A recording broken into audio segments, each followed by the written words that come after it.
انما المؤمنون اخوہ، سب مسلمان بھائی بھائی ہیں، کوئی سندھی ہو، کوئی پٹھان ہو، کوئی پنجابی ہو، کوئی سریکی ہو، سب مسلمان بھائی بھائی ہیں۔ قرآن مقدس میں ایک مقام پر اللہ رب العزت نے ارشاد فرمایا ہے وَمِنْ آیَاتِهِ خَلْقُ السَّمَاوَاتِ وَالْأَرْضِ وَاخْتِلَافُ أَلْسِنَتِكُمْ وَأَلْوَانِكُمْ، زبان اور رنگ کا اختلاف یہ میری نشانیاں ہیں۔ اگر کوئی اللہ کی نشانی کو حقیر سمجھے تو اس کی بہت بڑی نالائکی اور وہ بے ہدہ آدمی ہے۔ بڑے بڑے پڑھے لکھے لوگ زبان اور رنگ کے اختلاف سے ایک دوسرے کو حقیر سمجھتے ہیں، لوگ گناہ کو حقیر نہیں سمجھتے۔ اگر کوئی اللہ کی نشانی کو نہیں مانتا، انکار کرتا ہے تو یہ کفر ہے۔ کوئی پنجابی بولتا ہے، کوئی سندھی زبان بولتا ہے، کوئی اردو زبان بولتا ہے۔ اردو اچھی زبان ہے، لیکن اس کو تمام زبانوں سے اچھا اور افضل سمجھنا جائز نہیں، کسی زبان کو حقیر سمجھنا جائز نہیں۔ انگریزی زبان کو بھی حقیر نہیں جاننا چاہیے۔ اگر کوئی انگریز مسلمان ہو جائے تو کیا بولے گا؟ انگریزی ہی بولے گا۔ بس جتنی زبانیں ہیں سب کو اچھا سمجھو۔ اگر تم لندن میں پیدا ہوتے تو انگریزی بولتے، پنجاب میں پیدا ہوتے تو پنجابی بولتے، سندھ میں پیدا ہوتے تو سندھی بولتے۔ لہٰذا جو زبان تمہاری ہے کیا اس کو حقیر سمجھتے ہو؟ نہیں، ہرگز نہیں۔ لہٰذا کسی زبان کو حقیر نہ سمجھے، کسی مسلمان کو حقیر نہ سمجھے۔ مسلمان آپس میں بھائی بھائی ہیں۔ کسی مسلمان کو تکلیف پہنچانا گناہ کبیرہ ہے۔ ایسا گناہ ہے جیسے شراب پینا گناہ ہے، ڈاکہ ڈالنا گناہ ہے، چوری کرنا گناہ ہے، زنا کرنا گناہ ہے۔ ایسے ہی کسی مسلمان کو تکلیف پہنچانا بھی گناہ ہے۔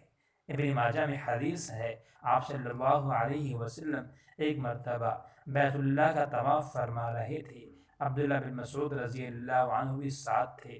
آپ صلی اللہ علیہ وسلم نے کعبہ کو دیکھ کر خطاب فرمایا، اے کعبہ تیری بڑی عظمت ہے، تو بڑی عظمت والا ہے، لیکن تیری عظمت سے بھی بڑھ کر ایک چیز ہے جس کی عظمت اس سے بھی زیادہ ہے۔ عبداللہ بن مسعود فرماتے ہیں میں حیران ہو کر دیکھنے لگا، آپ صلی اللہ علیہ وسلم نے فرمایا وہ ایک مسلمان کی جان ہے، اس کی آبرو ہے، اس کا مال ہے۔ اے کعبہ تجھ سے زیادہ قیمتی اس کی جان ہے، اس کا مال ہے، اس کی آبرو ہے۔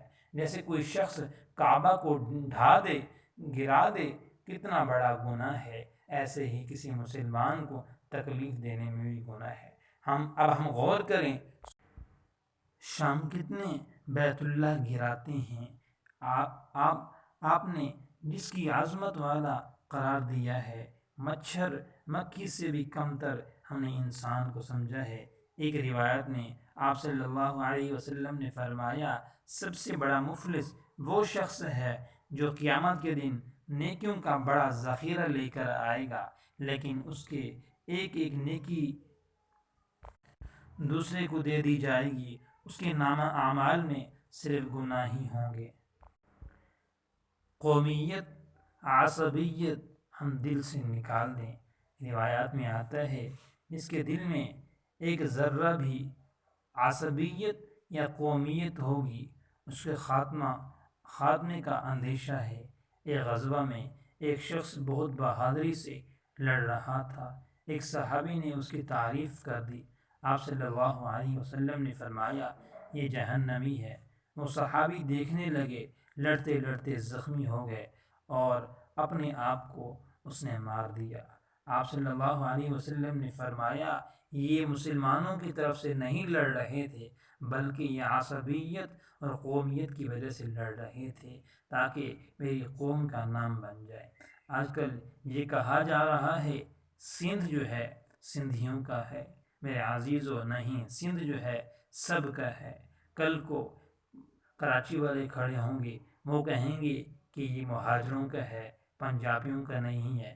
نہیں میرے عزیزو، حضور صلی اللہ علیہ وسلم نے فرما دیا تھا کسی عربی کو عجمی پر فوقیت نہیں دی جائے گی، کسی عجمی کو عربی پر فوقیت نہیں دی جائے گی، کسی سندھی کو پٹھان پر فوقیت نہیں دی جائے گی، کسی پٹھان کو سندھی پر فوقیت نہیں دی جائے گی۔ میرے عزیزو، مسلمان جو ہے ایک جسم کی مانند ہے۔